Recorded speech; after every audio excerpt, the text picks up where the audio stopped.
Welcome, everyone. Welcome, my lovely co host, Miss Sherry.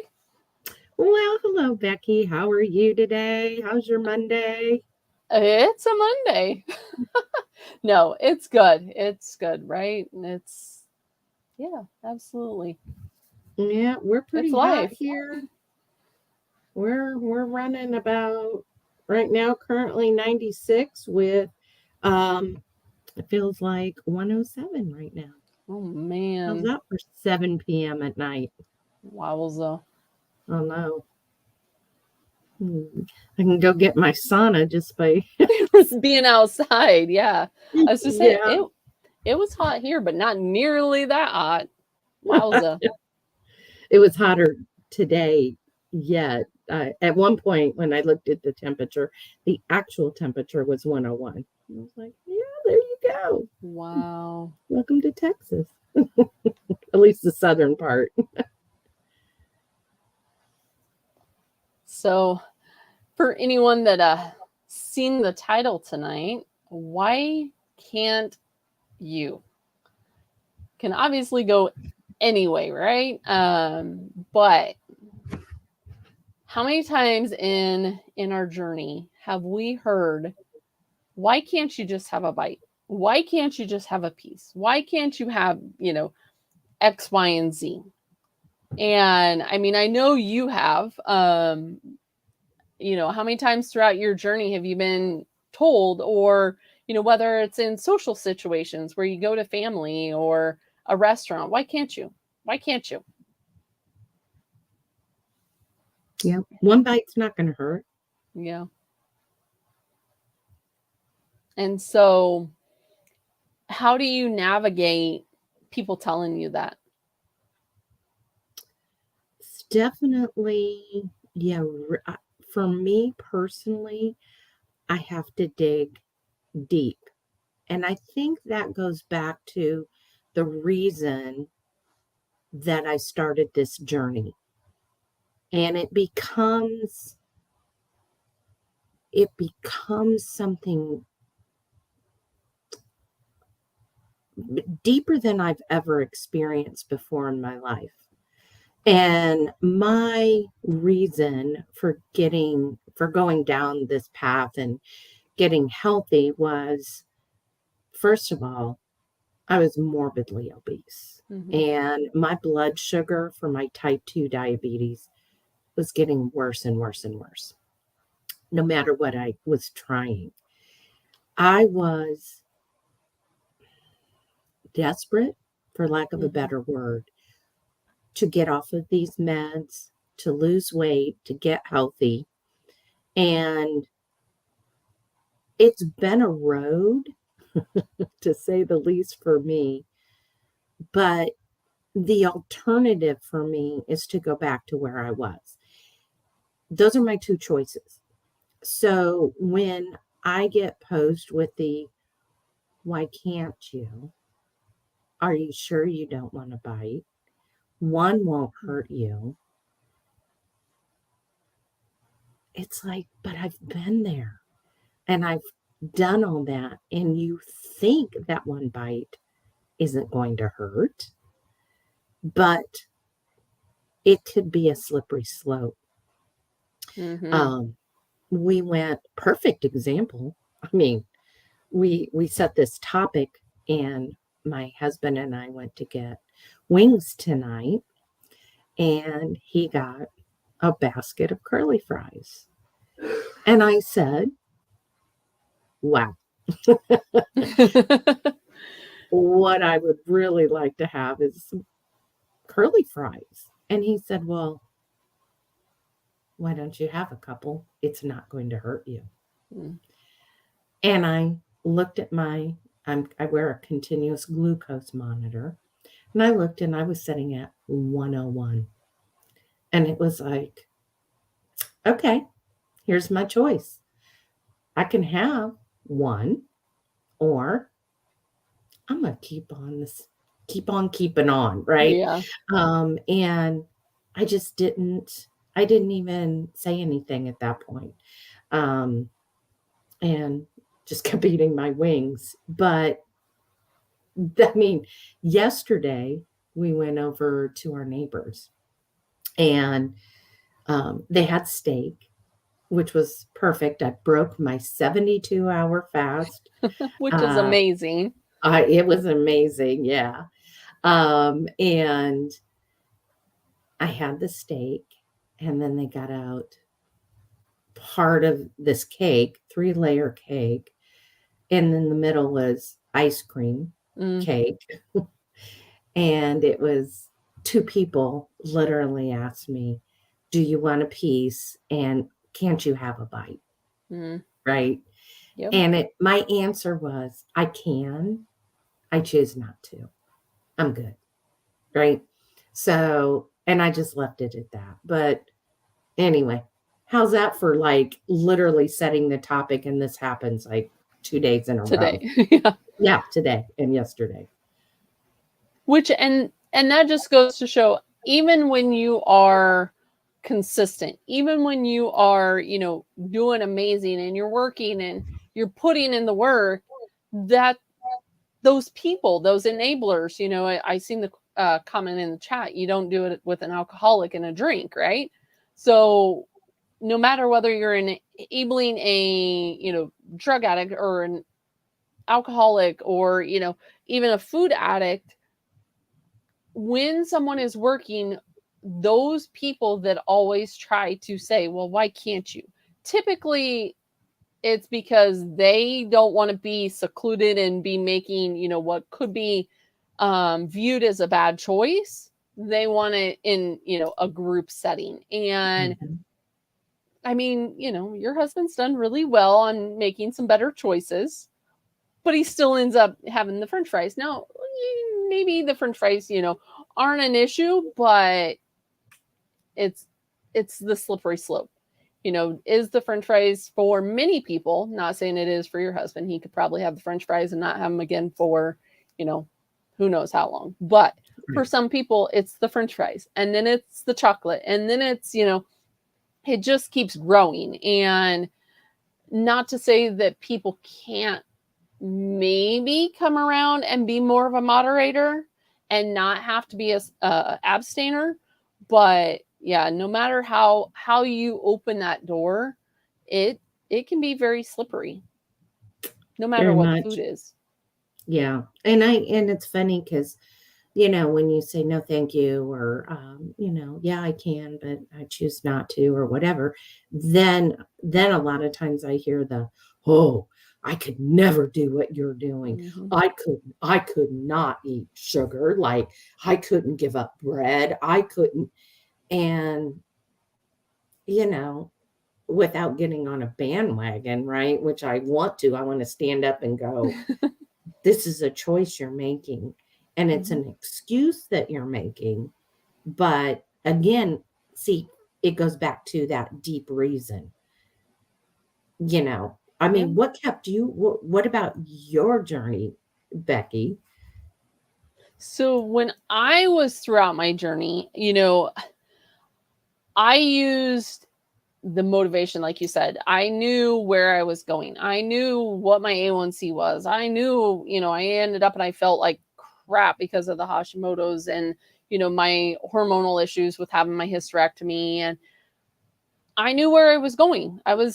Wasn't even 30 years old, had a hysterectomy and started having cardiac issues and was seeing pulmonologists. And I knew where my road was going, and there was no one that was going to end up and take action. It had to come from me. It had to come from within. I had to be the advocate and step up and be like, okay, I want to do this, I want to reverse this. And like you said, having that good reason and remembering it, whether it was having it, around my house of, this is, why I am on this journey, and being consistent, um, stacking those strong habits really does end up and help as well. Because when we stack those stronger habits one on each other, it builds us stronger and it builds that ability to say no. That is where people end up in struggle is, well, and then they start to feel the pressure and they cave. Where if you can, you have that solid foundation, like you said, or using, some form of a tool such as the glucose meter or, tracking or whatever your method is, and being like, no, I've done really well, and celebrating that. Many people also don't feel like they're worthy of celebrating the small goals, and that's huge. Yeah, and here's the problem. Here's the problem in my life in the past. When I would celebrate, what did I celebrate with? Food, Food. Mm-hmm. right? Oh, let's go out to eat. Oh, let's go have that dessert. Oh, let me make this. And yeah, that was another thing of learning to celebrate the small victories by not choosing to use food, Mm-hmm. right? Mm-hmm. Yeah. Because if you really stop and think how much your social life revolves around eating, Mm-hmm. it's a lot. It is. Every gathering has some form of food. Every, church pot has a potluck, and it is. And that's so how do you end up and you navigate those type of situations as far as going to, a potluck or a barbecue or something? Right. Barbecue pretty easy, but I mean, how I do it is if I'm had I had I not known that my neighbor was making steak, okay, and I would have probably ended my fast here at home before I walked out the door. So I would have had some kind of a protein or something to break that fast. And I would have done it even an hour early. Instead of 72 hours, I would have hit 71 hours. But I would have done that. Or um, on other occasions, I make sure I have eaten before I go to that social setting. I have been in social settings where it's like, let's all go out to eat. I'm fasting and I ordered water. mm-hmm. And everybody sat there looking at me like, wow, are you hungry? And it's like, not really, because you learn when you're really hungry. But I think it's preparing yourself, just like we talked last week on traveling, and how to prepare when you travel. The same way you have to prepare when you go out in that social setting. Or if you're the host of the social setting, making sure you have things you can eat. Now, um, I was very much prepared to I ended up I kind of cheaped out, but I was going to make a keto carnivore friendly appetizer to take. Um, but I was fasting and I didn't feel like being in the kitchen. So I just went and bought a veggie tray at the grocery store and took it over. I didn't have any of it, but here's what's bad is I knew that was going to be like a healthier thing for everybody, which Yeah. I've been doing a lot more of. But yeah. What about you? Which What do you do in social settings like that? kind of like what you were saying, end up and plan ahead, fail to plan to fail is, a real strong motto, which I end up and I describe this for those of you that are watching this, put in the chat what you guys do in this type of situation. But when I go somewhere, I'll also take food, even if it's not necessarily a potluck or, we're going to someone's, because a lot of people end up and do carbs, like you said, the pasta salads, or, you know, we have friends of ours that pizza, they'll order pizza, which is fine for the toppings, but, the Yeah. chance of just eating toppings is pretty slim for most people. But I'll end up, yeah, it's got more natural for me since I end up and shut my eating window off, earlier in the afternoon. It's really not a struggle for me to go to, social events in the evening time.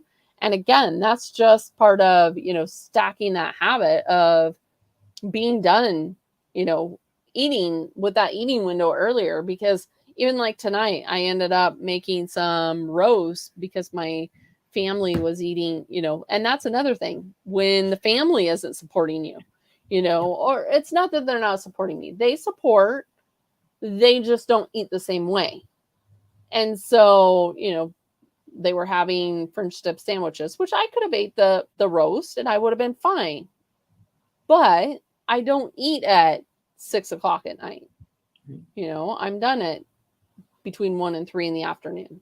So I've just, like I said, gotten in that habit where, kind of like you said, I'll go out to eat, and if it's late in the afternoon or in the evening, I won't eat with them. Sometimes I will. If it's an important event, then sure, I'll end up and I'll extend my eating window and not be quite so rigid. But if there's, nothing I can eat, which most places have, a burger that you can get without a bun, or a steak that you can get, most places have. That was one of the things when I was early on, especially when I was carnivore, was, well, we got to eat somewhere that mom can eat. Why can't mom eat here? Or why, that type of thing. And I'm like, I can eat anywhere, right? I'm a grown adult. I can eat anywhere. I can find a burger. I can find a steak, or even, some grilled shrimp or something. But obviously being mindful of what it's marinated in and, cooked in. But just really, of course, I'm the planner, right? So I always have, like a calendar like this that has, my plan. I printed 2 this morning instead of 1, because that's one of my Monday things, is I pretty much plan things out. And it's second nature to me, at this point. I don't stress, it doesn't stress me. It's just a common thing, basically. I think it was harder early on when, you know, when I got started in the keto world. Somebody in the, oh, 2 people actually commented. One says, I'll take food with me or eat before I go. And another person said, I eat before I go. I also made a keto friendly dish to share. Perfect. I think I get frustrated when I see people in different spaces. Uh, oh well, I had a bite of this and I had a bite of that, and I always cringe when I see those comments because, again, I think that's a slippery slope, and it also tells me that they failed to plan, and which is not good. Um, People are watching us, whether we want to admit it or not. They want to know if this is working or not. And so leading by example is another thing, especially for our families. Um, that was one of the things when I got started with keto, my husband was not. And so I made things where, burger on the grill, and he had the bun. I didn't. Um, and we went like that for well over a year and a half before he finally started to change. Now, the French fries tonight, and his blood sugar, he's wearing a continuous glucose monitor as well. His shot up. His shot up like 41, 42 points. And it's like, yep. Like, I was to say, so did he make that connection oh, of, okay, yep, he absolutely knew that, right? He knew what he was. He is not, though, as strict as what I am. Because, again, going back to my very strong reason, um, I'm very rigid in this because I'm going to succeed no matter how long it takes me. Renee said maybe they planned for a bite of this and that. Which could be, Mhm. if they are that moderator. That's what I said before in regards of, if they are able to just have that bite. It's not that the bite is bad, or having a bite of a french fry, but it's those that aren't able to just stop with that bite. They end up and they want the whole batch, or they want, I was observing, like you said, people are always observing, right? And I was observing someone at a gathering that we were at, and they had been, sugar free, but they ended up and they had a piece of birthday cake, which I've been there too. I've had foods that I normally wouldn't, but that's the difference in the moderator and the abstainer is I'm able to have, that one bite, or I'm able to have, a spoonful of this. But that person ended up and had multiple, and they didn't just have, one piece of cake, they had 3 pieces of cake, and then they had the Oreo pudding, and then they had, all these things, the pizza, all the junk food, right? It opened that door to where even if they had planned on going off of their plan, not saying that it was keto, not saying it was carnivore, not saying, but they didn't stop. And that's where, the addict side of him ends up and it comes in. So if you are someone that can plan for that bite, I'm not saying that bite, to be very dogmatic in the fact of, well, you can't have this, or you can't have that, or you shouldn't have this, or you shouldn't have that.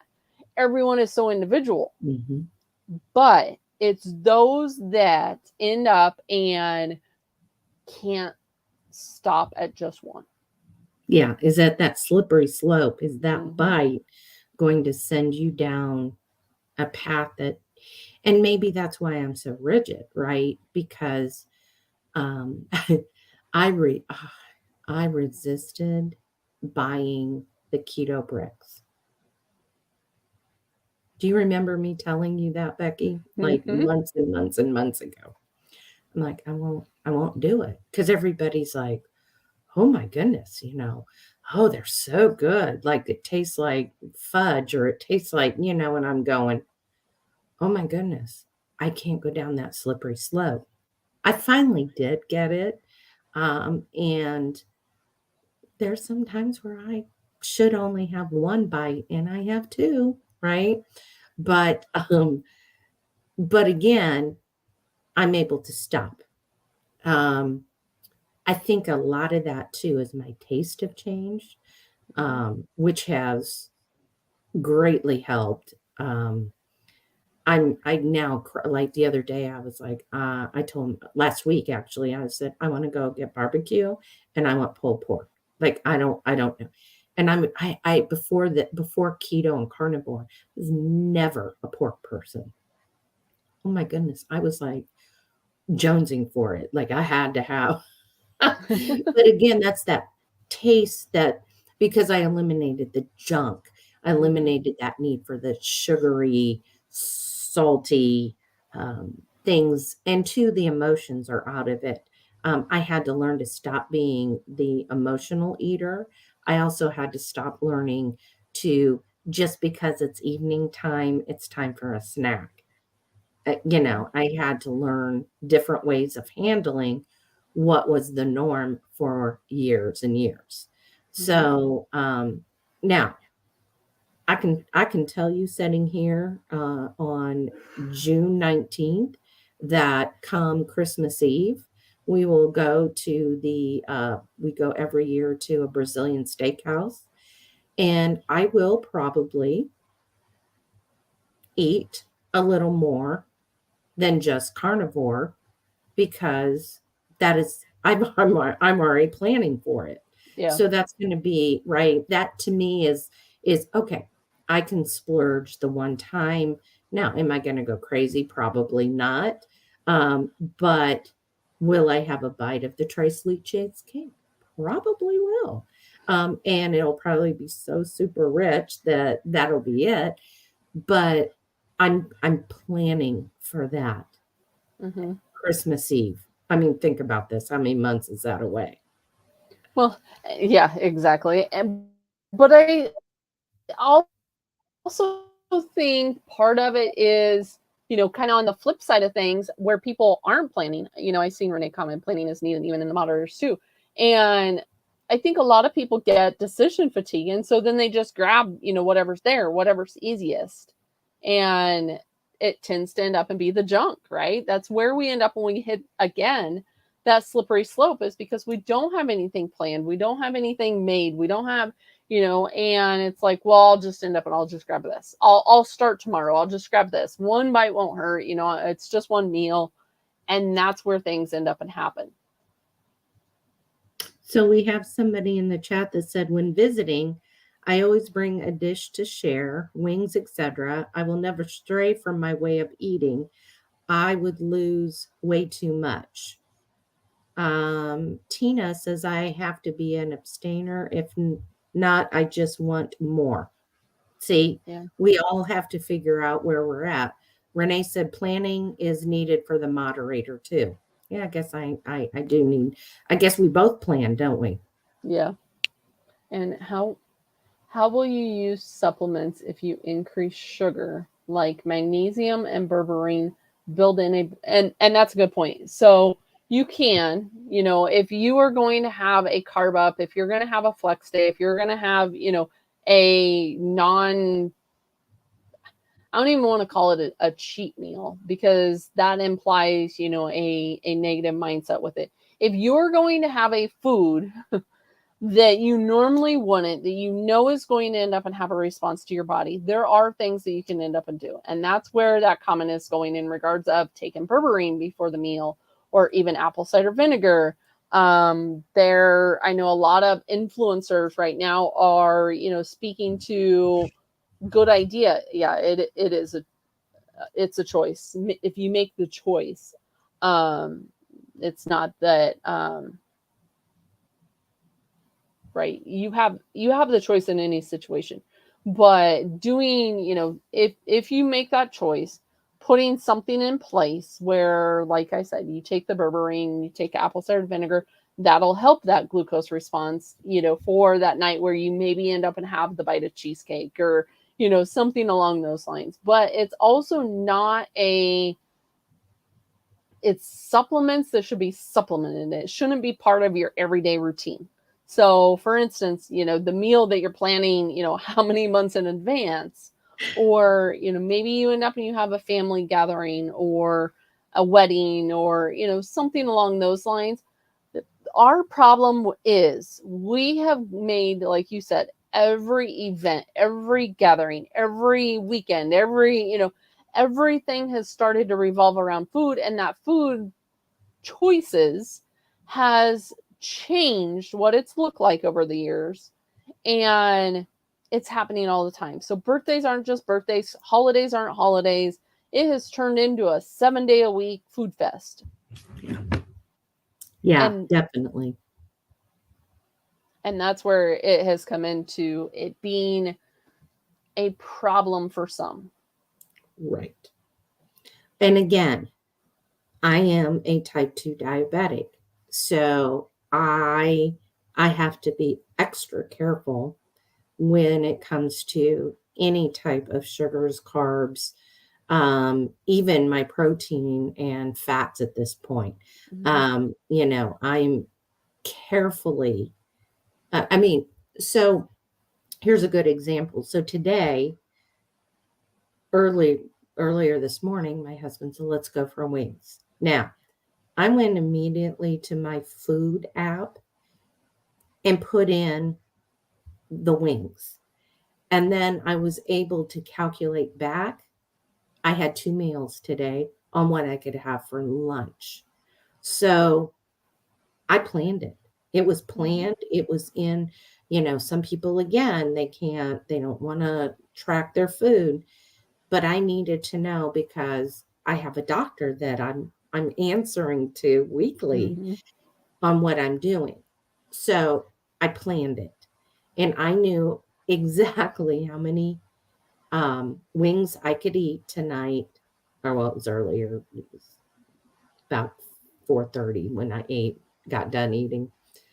But I knew how many wings and what sauce. I even put sauce. I included it was hot sauce, so there was no carbs and there was no sugars in it, but I still had the sauce on it. I knew exactly what it was, and when I was done, and that was it. But I planned it, right? Mhm. I planned it out, so I even knew because wings for me has, it has higher fat. When you have wings, if you look up 10 wings, how many proteins and how many fats are in it, it's kind of high up there. So I have to plan that according to what my macros are right now. That's not to say other people, right, do what I'm doing, Mhm. but that's how we plan it. And so I have told my husband, that's fine if we want to go out to eat. I need to know early enough before I have lunch to know what I can have for dinner so I can plan it. And that's how we've kind of learned to that like you said, we can still go out. I can still go to the Mexican restaurant and I can have the beef fajitas and Mhm. nothing else or whatever it is, but I plan it and I track it in my tracker. So I don't know. That's my you print yours out. That's kind of my thing that I do. Yeah, I was gonna say which is kind of a great time to also announce the fact of, we're starting the nutrition and the macro fat fasting meeting over at BNC tonight is, following this YouTube live. So 8 o'clock Central Time is that meeting, even though the community is beyond nutrition. Mostly we did end up and put that meeting in on Monday nights, but so definitely join us there. Oh, wait, Um, Becky, before you go on, tell them about what they can do to join the BNC community. so Oh, yeah, if you end up and you go to bncommunity.com, normally we give our YouTube, followers, subscribers, those of you watching, um a 20% discount, but if you end up and you put in BNC in the coupon code, you will actually get 50% off right now.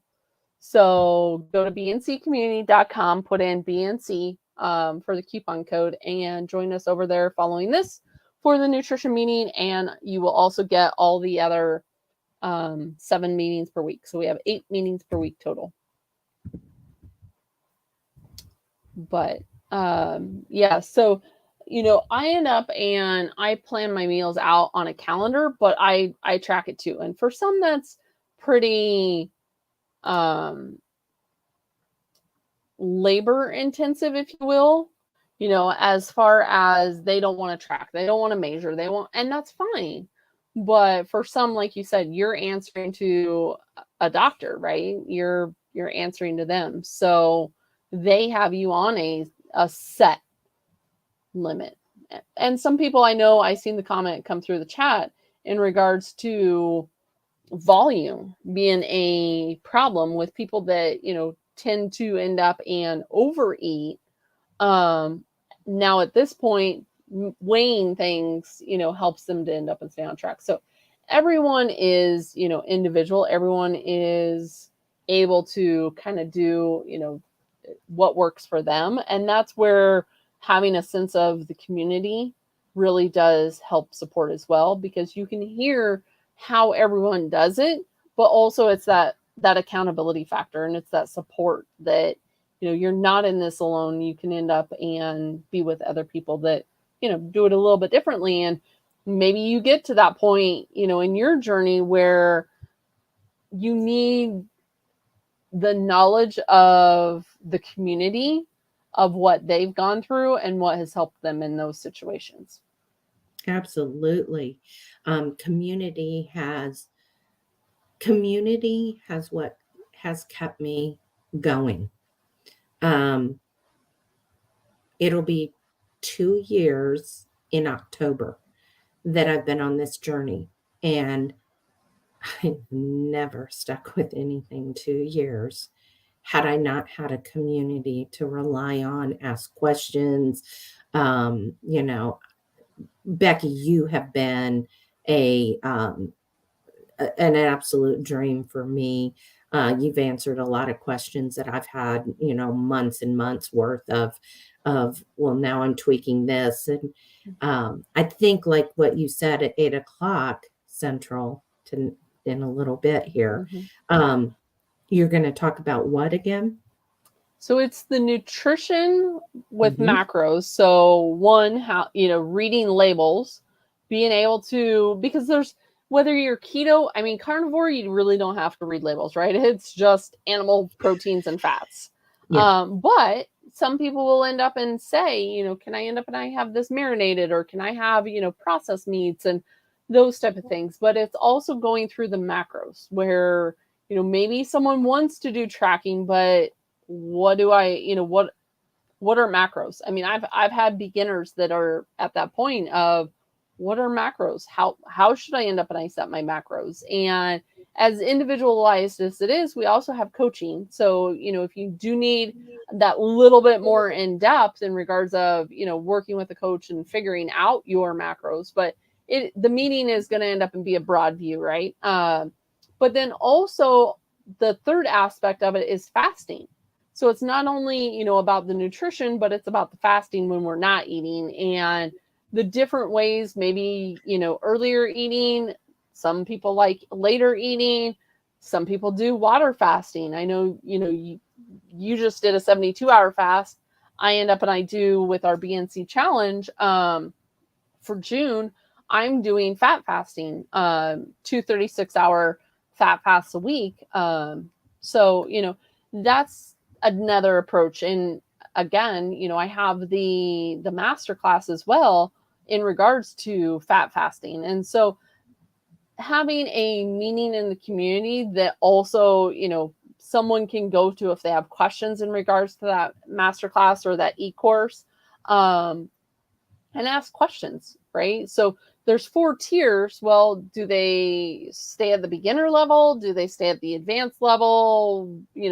So it's also a meeting where they can end up and ask questions and have that support that they need for a fast. And maybe they don't need the fat fasting. Maybe they're feeling great. They've got energy. They're, rocking the fat fast. So maybe it's time they advanced over into more of like a water fasting and, do that side of things, or those type of things. And that's what that meeting is going to end up and encompass, is all of these other areas that we get within the nutritional spaces, but it's not going to end up and be, dogmatic in, well, you need to end up and be, zero carb and you need to be carnivore, or you need to, set your macros so that it's, a certain fat because, you need keto macros, or, but it's going to end up and be what is your goal? What is, in the nutritional space, as far as, do you even need to track macros? There's a lot of people that don't need to track macros. So that's kind of an overview, but obviously, for those that are watching this, or maybe you're watching the replay, here in a couple weeks, we'll end up and have the full BNC team on. So we'll go through those meetings a little bit more in depth as far as what they end up and they cover. But Yeah, I'm excited about that. And speaking of labels, right? I was looking at a label at my neighbor's last night, and the second ingredient was dextrose. And, some people don't know what that is, right? yeah. So, and then immediately I looked at how much sugar and carbs were in this ingredient, and it was like 36 grams of carbs, and it was an electrolyte drink. So it's like, ooh, yeah. I mean, I just looked at it and I thought, oh, my poor glucose would just hit the roof if I had if I had, and the bottle was 2 servings. Wow. Like, And those are the type of products that people, an electrolyte mix, they'll end up and they'll consume while they're fasting. So they won't have anything else in their system, and they'll give it this massive hit, which sure, maybe, an endurance runner or, someone can end up and handle that, but yeah, not the average individual.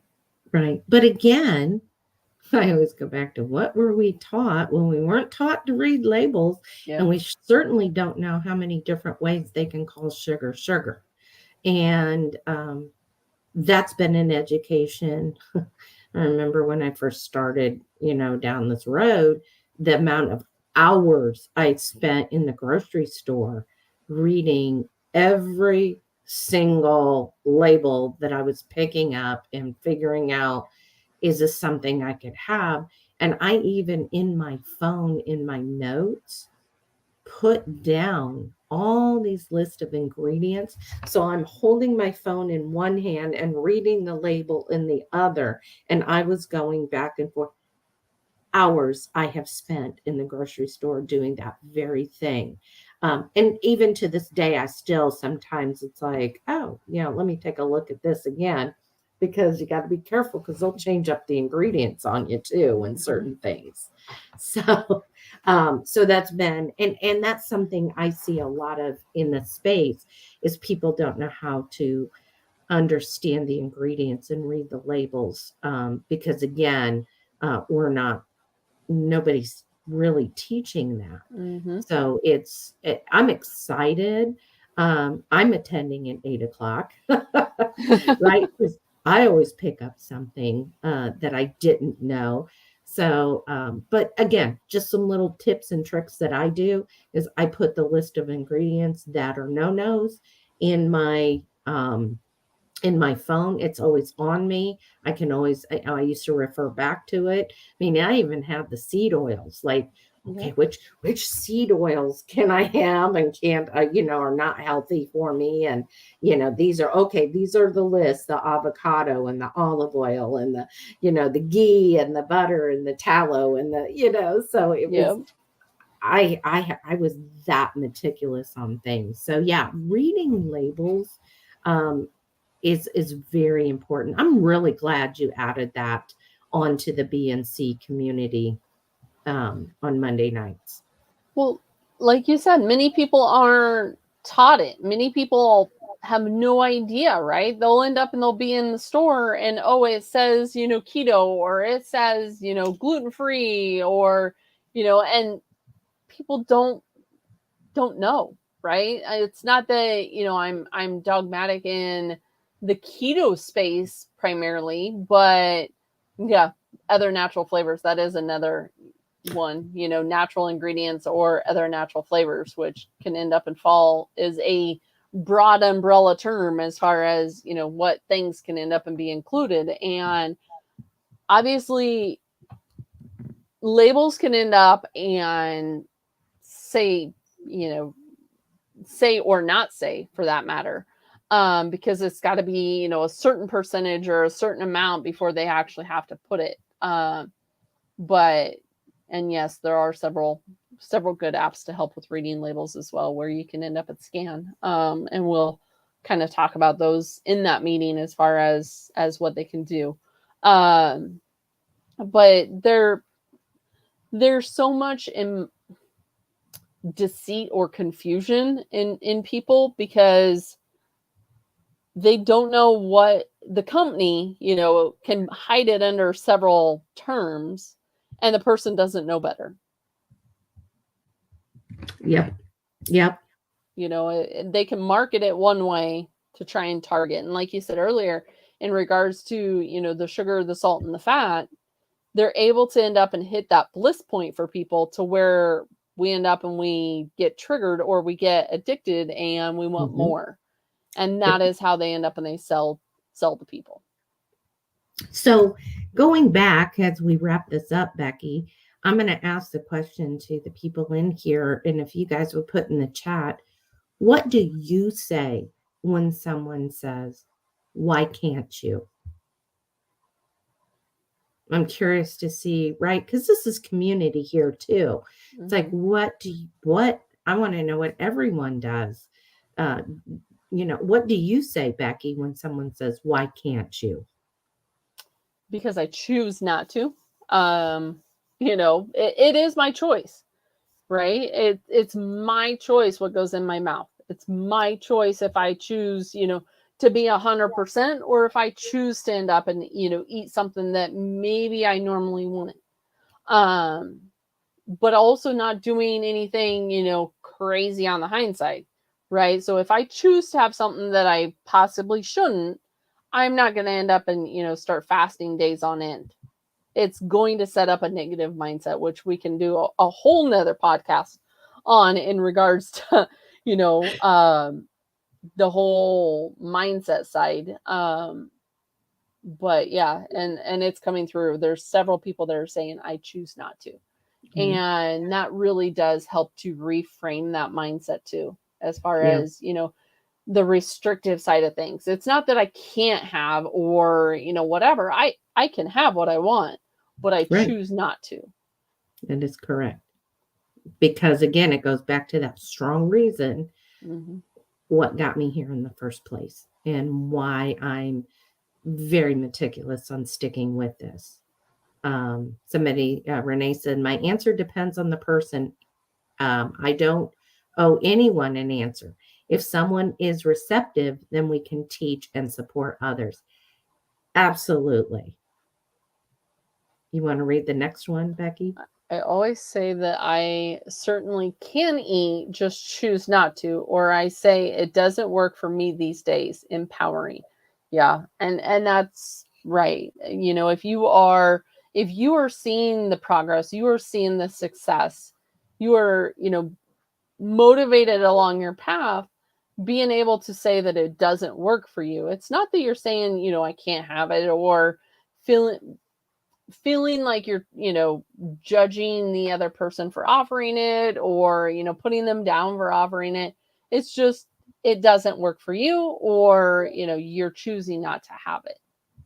I'm sure It's a great product, but I'm just choosing not to have it. Thanks anyway. Yeah. Yeah.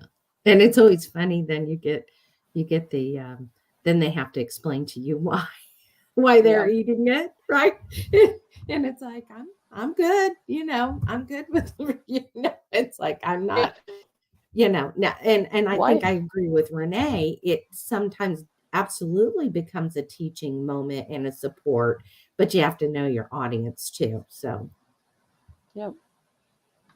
For sure. Well, anything else for tonight, my dear, that you can think of? I don't know. I hope you guys thought this was a good topic. If you want to put up the BNC again for everyone. That I can do. There we go. So, this 50% off, Becky, is pretty cool. Way less than $1 a day, way less. But there's a reason that you've done this. And the reason is, I want it to be affordable to people that need the help. For anyone, right? It's not just certain people, but many of us, and the world we're in right now, I want it to end up and be affordable. I wanted them to be able to be part of a community, them to end up and have the fellowship of other people, and have that accountability to where they can end up and come, they can get support, they can get accountability. Even our coaches are, very reasonable as well. And so we're not one of those companies or teams that is going to, be an arm and a leg, right? Right. I want those people that end up and need somewhere to turn, because trust me, I've been at the bottom also, right? I've been at the bottom where I didn't know what else to do. I didn't know where to turn. And that's, was right before I ended up and,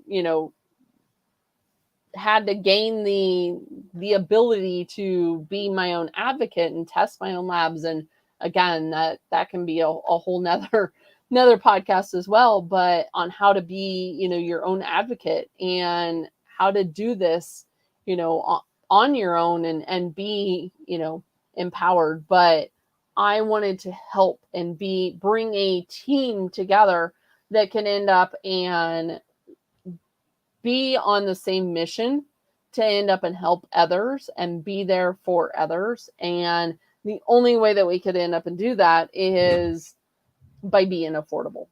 Yep. So it's I think like that's you said, big key. It's less than $1 a day. And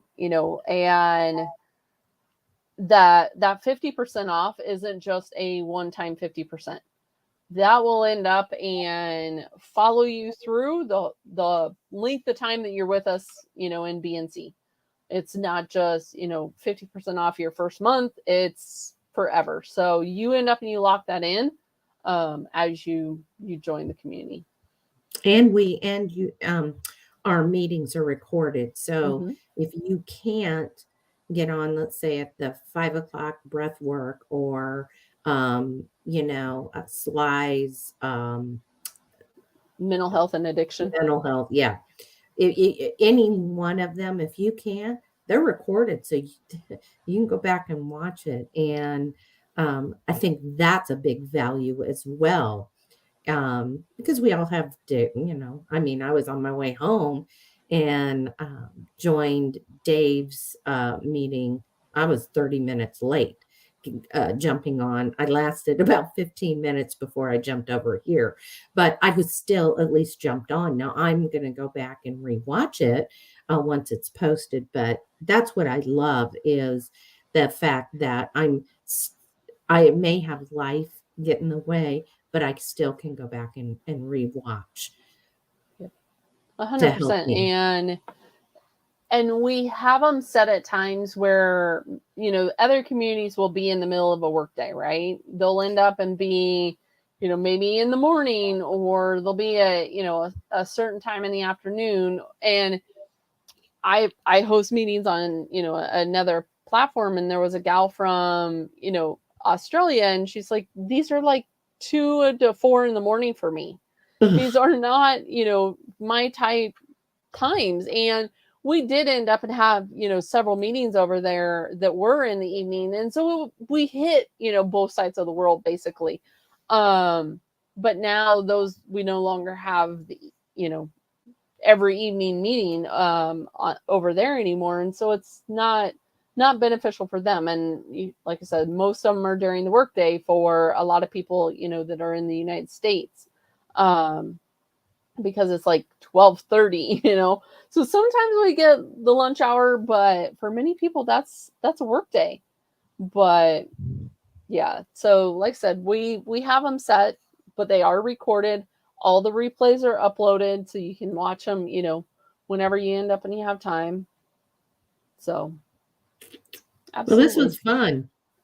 Absolutely. And like I said, everyone end up and join us over at BNC.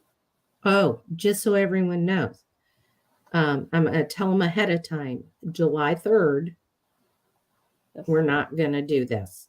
We know everybody's going to be busy, right? So holiday week. We're going to skip that, but we'll put announcements out and so forth. But can't wait for next week, because we possibly, crossing our fingers, have a special guest. So I'm excited about that. Absolutely. It'll be exciting. So definitely come back, subscribe, join us next week. Have a wonderful evening, all. Thanks.